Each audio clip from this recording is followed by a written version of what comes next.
Okay. So I've been thinking about why it's taking me so long to respond to what happened in Orlando, to say anything on my website or to post anything. And I think I've just been a bit stunned like everybody else. And even though this is my area of professional expertise, and I know there's lots of things that we can do to help one another in these moments of craziness, it just seemed to me that it wouldn't be enough just to throw up a post. And so I think I just kind of avoided doing it. But I do want to say that I think that what we do with thought field therapy and how we treat one another in these moments is really important. So I want to encourage people to remember that we're going to hurt. You know, the victims hurt, their families hurt, the people in the community. I mean, everything I hear coming out of the LGBT community is that this is stunning for them, and that there's a lot of concern and fear about what's next. There's also a lot of awareness of, you know, my wife was telling me she went to a meeting. She's part of a community of activists in San Diego, and they did their meeting at the Gay and Lesbian Center, and how touched the people there were.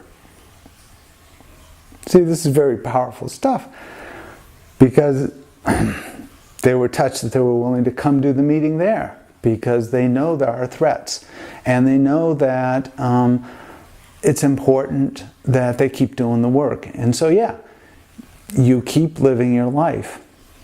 And so my wife tells me she does a lot of community activist stuff, and she says it's not unusual, even in her own organization, for people to start out with what happened and feelings and to cry. And I got to tell you, that's all good stuff, because it affirms our connection to the community that we're all part of.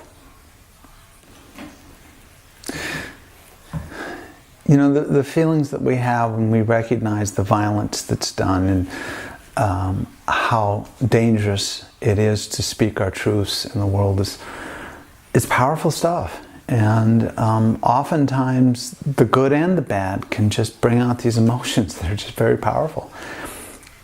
That's not a problem. You know, that powerful emotion is part of what helps us, informs what's the right thing to do and where to go. When the feelings become too much, like with me and my wife, and we just cry, or we just can't think about what's next, we tap. We use thought field therapy to bring the feelings to a more manageable place. Never in thought field therapy have I thought that our goal was to get rid of feelings. I mean, that's part of what it is. That's the best part of what it is to be human.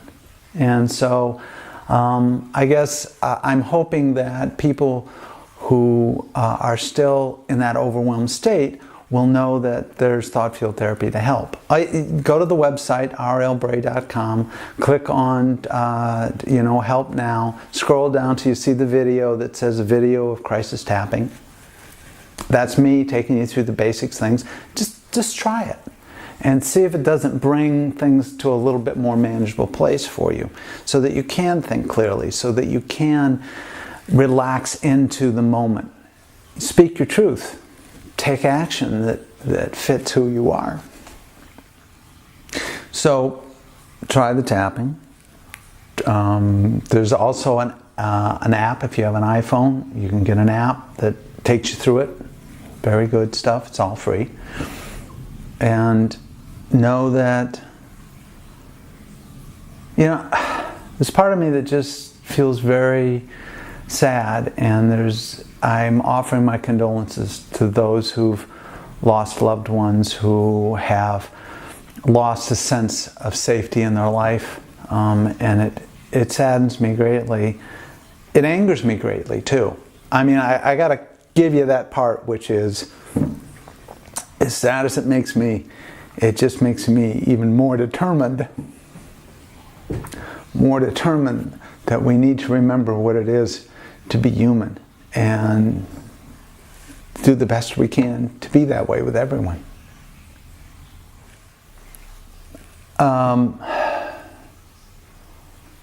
I'm here to help. If you have questions, if there's something I can do that would be helping you manage it better, email me.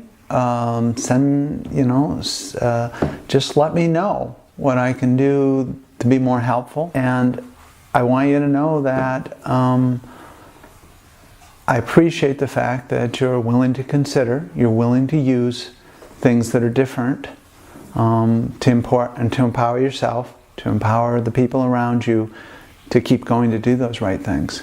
So thank you.